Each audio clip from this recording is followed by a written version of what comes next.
नमस्कार, मैं हूँ मिली त्रिवेदी और हम नचिकेता की कहानी को या फिर ऐसा कहूँ कि कठोपनिषद को हम पढ़ते हैं।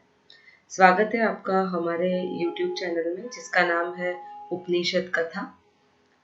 ये एक छोटा सा मेरा प्रयास है जिससे मैं अपने समाज में या अपने भारतवर्ष में या पूरी दुनिया में जो उपनिषदों को लेकर अज्ञान फैला हुआ है या उपनिषद अधिकतर लोगों को पता नहीं है, उसको मैं आगे बढ़ाने की कोशिश कर रही हूँ। आप कृपया मेरा साथ दें और हमारे इसी सनातन संस्कृति को आगे बढ़ाने के लिए आपका योगदान दें। इस वीडियो को जितना हो सके उतना लाइक करें, सब्सक्राइब करें और जितना हो सके उतना शेयर करने की कोशिश करें। आपका सहयोग ही मुझे आगे बढ़ने में मदद कर सकता है। आज हम पढ़ेंगे कि यमराज ने जीवात्मा और परमात्मा के बीच में क्या भेद है उसके बारे में क्या बताया। हर एक चीजों को बहुत बारीकी से हमने यहाँ पर कवर किया है हमारे वीडियोस में, तो आप इसे देखिएगा, पूरा देखिएगा और मेरे साथ साथ समझने की कोशिश करिएगा। अगर आपको मेरे में कुछ गलती नजर आती है तो कृपया मुझे उस गलती का भी एहसास करवाइएगा और कमेंट बॉक्स में कमेंट भी करिएगा। अगर अच्छा लगे तो अच्छा भी लिखिएगा। अब हम आगे बढ़ते हैं। अपने किए हुए कर्म के फल को भोगने वाले और अपनी शक्ति से जीवात्मा को फल भुगाने वाले, बुद्धि के गुप्त प्रदेश में रहने वाले और मोक्ष धाम में सत्य स्वरूप वाले जीवात्मा और परमात्मा को ब्रह्म ज्ञानी लोग गृहस्थी और वानप्रस्थ लोग छाया और प्रकाश के समान अलग अलग कहते हैं। अब यहाँ पर यमराज ने कहा है, जो अपने कर्म के फलों को भोगते हैं, अपनी शक्ति से जीवात्मा को फल भुगाते हैं। मतलब ये दोनों चीजें अलग अलग हैं। एक, आप अपनी शक्ति से फल को भुगाते हो और दूसरा फल भोगते हो। इसमें बहुत दिक्कत है, बहुत समझने में बहुत परेशानी आएगी आपको। पहली बात, क्या आपने कभी एक चीज समझी है, हम अगर रामायण देखते हैं या पढ़ते हैं या फिर किसी से सुनते हैं तो हम यही समझते हैं कि भगवान श्री राम की माता कैकेयी ने उन्हें 14 वर्ष का वनवास दिया। पर क्या आपको ऐसा नहीं लगता भगवान श्री राम ने स्वयं ये श्राप जो है या फिर ये वनवास जो है उसे खुद से भोगा होगा? क्या आपने एक भी बार ये नहीं सोचा कि भगवान होकर भी वनवास में अगर ये जा रहे हैं, आप समझो जरा, वन का जीवन इतना आसान नहीं होता और तब उस जमाने में तो कहाँ से आसान होगा। आज तो तब भी वन बहुत कम हो गए हैं, कम है वन, फिर भी जंगलों में रहना बहुत मुश्किल है। और उस समय में इतना भूतकाल हो गया, कई कई वर्ष हो गए जिसकी हमारे पास गणना भी मुश्किल से शायद अवेलेबल हो, बहुत ढूंढे तो ऐसे समय में वन में रहना कौन स्वीकार करता है? तो आपको ये नहीं लगता कि भगवान श्री राम ने खुद से उस फल को भोगा होगा, खुद से उस चीज को जाना होगा? हम में और श्री राम में बस यही अंतर है। उन्होंने जो भी कुछ कर्म है उसको भोगने के लिए वो तैयार रहे। उन्होंने कहा कि बड़ी दूर का भी कोई कर्म है मेरे हिस्से का तो लाओ, मैं आज ही भोग लेता हूँ। और हम ये कहते हैं कि अच्छे अच्छे कर्मों का तो फल हमें मिल जाए, पर जो गलती से भी या जानबूझकर भी हमने किसी का दिल दुखाया या फिर हमें ऐसा लगता है कि हमने तो सच कहा भले सामने वाले का दिल दुखा, या हमने कोई भी गलत काम किया, तो उसका फल हमें नहीं चाहिए। हमें तो बस वही फल चाहिए जो हमने अच्छा अच्छा किया है। ये दोनों चीजें अलग है। हम पहले वाले में आते हैं, हम किस में आते हैं? फल भोगने वाले जीवात्मा में। और भगवान श्री राम, बुद्ध, कृष्ण ये किस में आते हैं? फल भुगाने वाले में आते हैं। अब थोड़ा आगे देखते हैं। बुद्धि के गुप्त प्रदेश में रहने वाले, मतलब अब हम यहाँ पर बात करेंगे परमात्मा के बारे में। परमात्मा कहाँ रहते हैं? बुद्धि के गुप्त प्रदेश में। और मोक्ष धाम में सत्य स्वरूप वाले जीवात्मा और परमात्मा को ब्रह्मज्ञानी लोग, गृहस्थी और वानप्रस्थ लोग छाया और प्रकाश के समान अलग अलग कहते हैं। ओरिजिनली ये अलग है नहीं। अगर हम समझे कि जीवात्मा और परमात्मा अलग है तो वो नहीं है। ये यही कहना चाहते हैं। ब्रह्मज्ञानी लोग भी, गृहस्थी भी, वानप्रस्थ भी, ये सारे इन चीजों को अलग अलग कहते हैं। बट ओरिजिनली हम में और परमात्मा में कोई अंतर नहीं है, सिवाय एक अंतर के। अगर हम देखें तो हम अभी भी फ्री हैं, हम अभी भी मुक्त हैं, पर हम क्या करते हैं? मुक्ति की अभिलाषा रखते हैं। पर क्यों रखते हैं? हमें बस अच्छे अच्छे फल भोगने और फिर मोक्ष पाना है। आपने सुना होगा, शायद हमने कहानियों में भी यही सुना है। जिस किसी भी की कहानी है तो हम ये लिखते हैं कि राजभोग कर, सुख का भोग कर कर अंत में वो वैकुंठ को या फिर मोक्ष को प्राप्त होता है। ओरिजिनली ऐसा नहीं होता। अगर आप स्वयं भगवान श्री कृष्ण की और स्वयं भगवान श्री राम का भी चरित्र पढ़ें, स्पेशली योग वशिष्ठ अगर आप पढ़ें, तो आपको अच्छे से अंदाजा आ जाएगा कि जो भी हमने मूवीज में या टीवी सीरियल में देखा है वो इतना सरल नहीं है। चीजों को जानना, ब्रह्म को जानना या स्वयं भगवान बनना, तो हमें इन सब चीजों के लिए रेडी रहना होगा। और आज हमने इसका एक कदम उठा लिया है। अब हम आगे देखते हैं। आगे यमराज क्या कहते हैं? अर्थ यह है कि जीवात्मा के रूप में परमात्मा ही गुप्त रूप से शरीर में विद्यमान है और दोनों ही मोक्ष अवस्था में सत्य स्वरूप है। यानी ईश्वर नित्य मुक्त है और जीव मोक्ष प्राप्त करता है।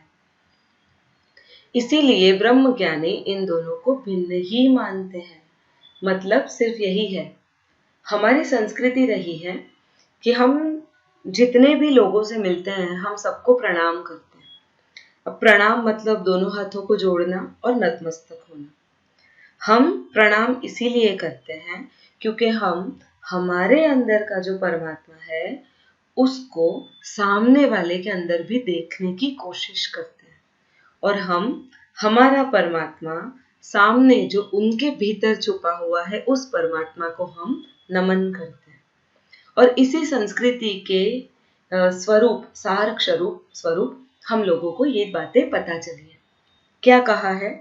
जीवात्मा के रूप में परमात्मा ही हमारे शरीर में निवास करते हैं।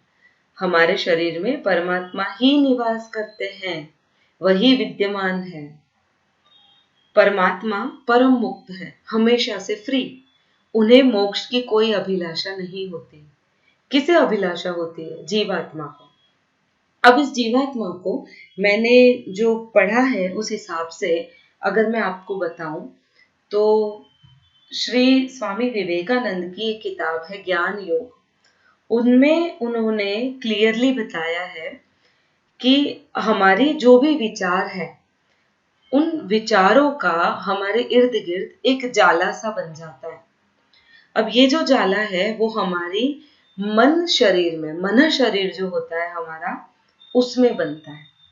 अब हमारा जो मन है वो इतना स्थूल नहीं है जो हमारी काया के खत्म होने पर हो जाए खत्म। मतलब हमारा जो मन है वो जीवात्मा के साथ मिलकर नया एक शरीर धारण करता है। तो हम उसी पेरेंट्स के पास वापस पैदा होते हैं जहां पर हमारे विचार हमारे पेरेंट्स से मिलते जुलते हो। और सिर्फ विचार नहीं, हमारी शारीरिक अवस्थाएं भी और हमारा खान पान भी, हम उसी घर में जाते हैं जिस घर में ये सब हमें मिलता जुलता लगता है। बहुत झगड़ा करने वाले लोग उसी फैमिली में जाते हैं जहाँ के लोग बहुत झगड़ा कर रहे होते हैं। विद्वान लोग विद्वान फैमिली में जाते हैं मरकर, क्योंकि उन्होंने अपना मानस जो है वो उसी हिसाब से बनाया रखा होता है जिसमें जीवात्मा उसी प्रकार के शरीर को वापस धारण कर लेता है। तो ब्रह्मज्ञानी लोग इसीलिए इसको अलग मानते हैं। क्यों मानते हैं? क्योंकि वो चाहते हैं कि जीवात्मा को मोक्ष मिल जाए और जो ईश्वर जो है वो नित्य मुक्त अवस्था में ही रहे। इसीलिए ब्रह्मज्ञानी लोग इनको भिन्न मानते हैं। ओरिजिनली ये दोनों अलग नहीं है। अब आगे देखते हैं। पंचाग्नि शब्द से आशय उन गृहस्थों से है जो माता, पिता, अतिथि, गुरु और परमात्मा इन पांचों की परिचर्या करते हैं। मतलब हम लोगों ने पहले से पढ़ा है पंचाग्नि किसे कहेंगे। पंचाग्नि मतलब माता, पिता, अतिथि, गुरु और परमात्मा। और इनकी परिचर्या, परिचर्या मतलब इनकी पूजा या फिर इनके बारे में समझना।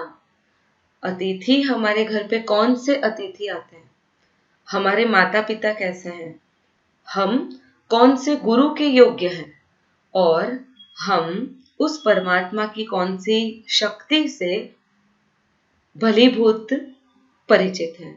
हमें इन सब चीजों का धीरे धीरे ही समझना या ज्ञान लेना हमारे कार्य में आता है।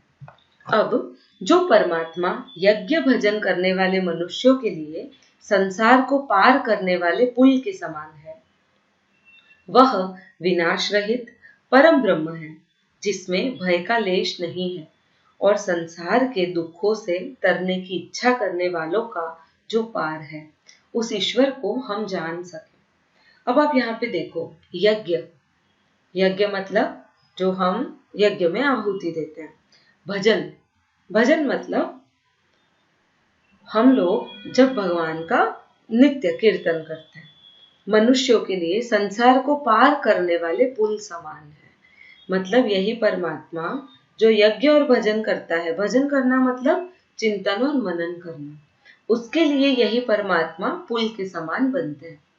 वह विनाश रहित परब्रह्म है जिसमें भय का लेश नहीं है, वो भय को नहीं मानते हैं और संसार के दुखों से तरने की इच्छा करने वालों का जो पार है, उस ईश्वर को हम जान सके।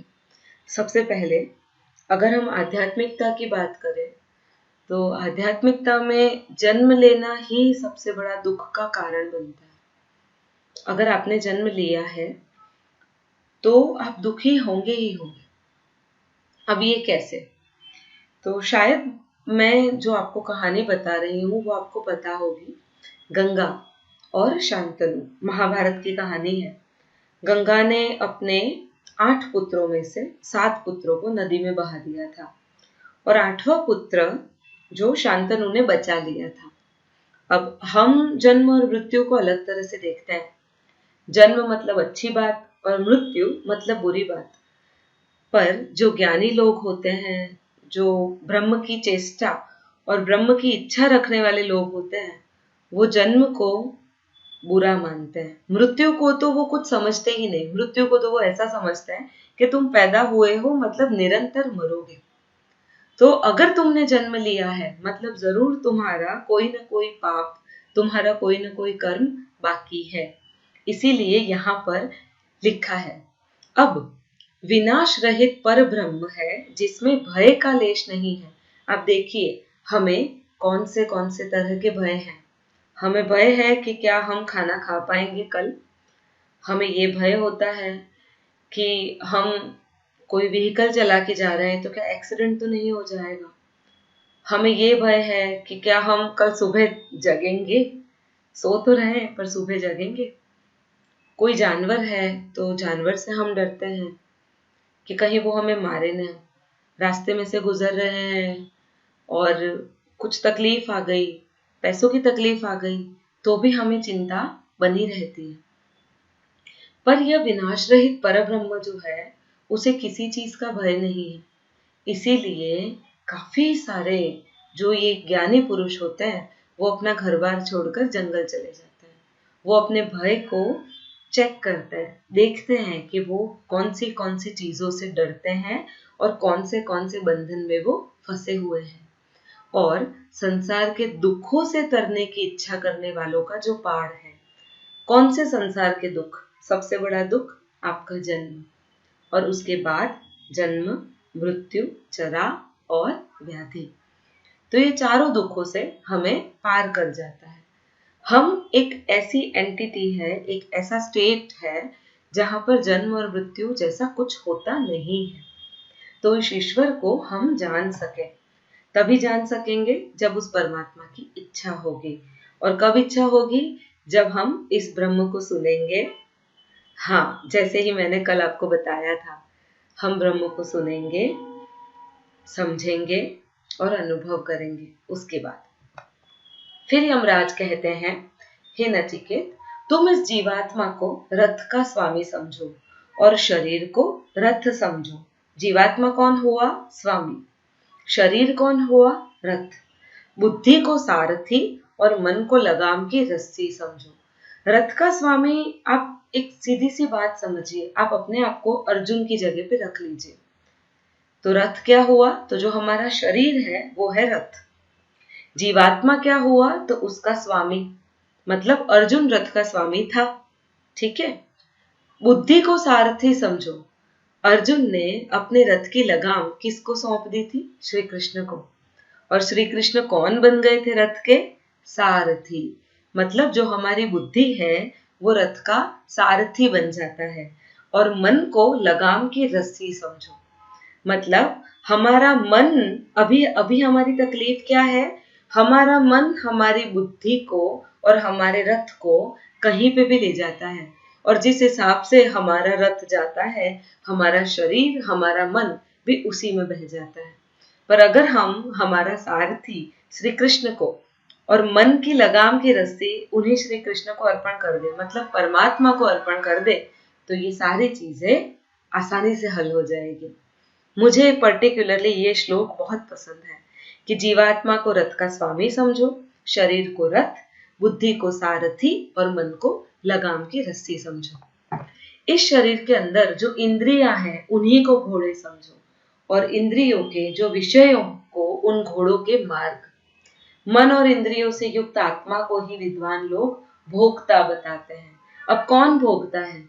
रथ में क्या क्या होता है? तो रथ में स्वामी, सारथी, रथ स्वयं, लगाम और इंद्रियां, मतलब पांचों चीजें। और ये जो इंद्रियों के विषय है, मतलब कुछ लोगों को अलग अलग तरह की चीजें पसंद है, विषयों को आप बड़े अच्छे से समझ सकते हैं। ये इंद्रियां आपको विषयों में भटकाती रहती है। मतलब किसको भटकाती है? घोड़ों को। कहां पर होते हैं घोड़े? कहां जाएंगे? इंद्रियों के मार्ग पर।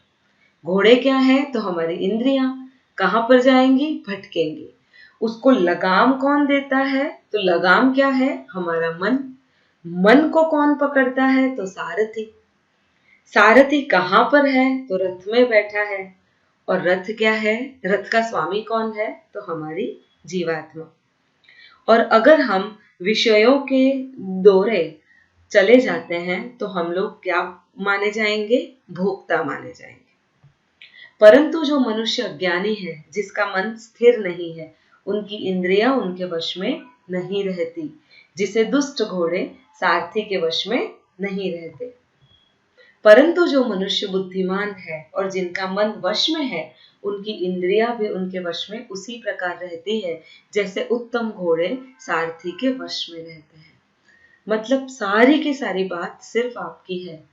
अगर आपका मन आपके इंद्रियों के चलाए नहीं चलेगा, और आप आपके मन को जैसे आप चलाना चाहते हो इंटेलिजेंटली अगर वैसे चलाओगे, तो आप बुद्धिमान माने जाओगे। अगर आप इंद्रियों के ताबे में होकर जैसे ही चले जाओगे, इंद्रियों के ताबे हो जाओगे, तो फिर आप निर्बुद्धि हो, अबुद्धि बालक हो। जो मनुष्य बुद्धिमान नहीं है, जिसका मन वश में नहीं रहता, और जो छल कपट आदि दोषों से युक्त होने से अपवित्र रहता है, वह उस ब्रह्म के परम पद को प्राप्त नहीं कर पाता, सदा जन्म मरण के चक्र में घूमता रहता है। अब ये बहुत कॉम्प्लिकेटेड बात है। कैसे?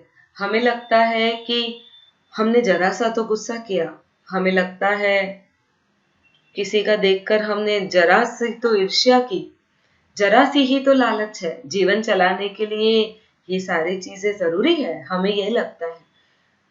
पर उस ईश्वर को पता है ये सब चीजों की कोई जरूरत नहीं है। और अगर हम में छल कपट जैसी छोटी सी चीज भी है, तो हम अपवित्र रहते हैं। चाहे गंगा में नहा ले, चाहे गंगोत्री में चले जाए, या मानसरोवर में जाके डुबकी लगाया है, पर हमारा मन रहेगा अपवित्र। और अगर हमारा मन अपवित्र है, तो उस अपवित्र मन से हम उस ब्रह्म के बारे में अगर हमने सुना भी तो भी उसे जानना और अनुभव करना मुश्किल हो जाएगी और हम सदैव जन्म और मरण मतलब दुखों से घिरे रहेंगे। परंतु जो मनुष्य ज्ञानी है, शुद्ध मन वाला है और सदा पवित्र आचरण करता है, वह प्रभु के परम पद को प्राप्त कर लेता है, जिससे वह पुनः दुख को प्राप्त नहीं होता और ना ही संसार में दुख रूप जन्म मरण को प्राप्त होता है। इसीलिए कौन कौन पा सकता है, कौन मुक्ति पा सकता है, कौन बार बार इस शरीर में फंसता नहीं है? तो जो शुद्ध मन वाला है, जो हमेशा पवित्र आचरण करता है। पवित्र आचरण का मतलब यही है कि आप किसी के भी बारे में अगर कुछ गलत सोचते हो तो आपको समझ आ जाए कि आपने गलत सोचा है। बस समझना जरूरी है। जिस दिन आप समझ गए, आप पार हो जाओगे। वही उस परम पद को प्राप्त कर लेता है और फिर से दुख में नहीं फंसता है।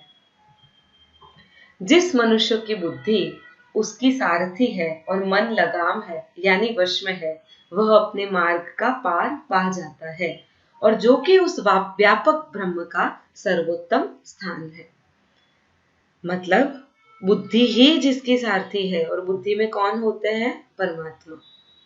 जिसका परमात्मा सारथी हो जाता है और मन की पूरी लगाम लगी रहती है, वो हमेशा अपने उस मार्ग को पा जाता है। और मैं उस परम ईश्वर जो आप में और मुझ में दोनों में विद्यमान है, उनसे यही प्रार्थना करूंगी कि आप और मैं, हम सब हमारी बुद्धि का सारथी परम ईश्वर को बना दे और हमारा मन हमेशा, हमारे मन की लगाम उस ईश्वर के हाथ में रहे और उस परम ब्रह्म को हम भी पा जाए।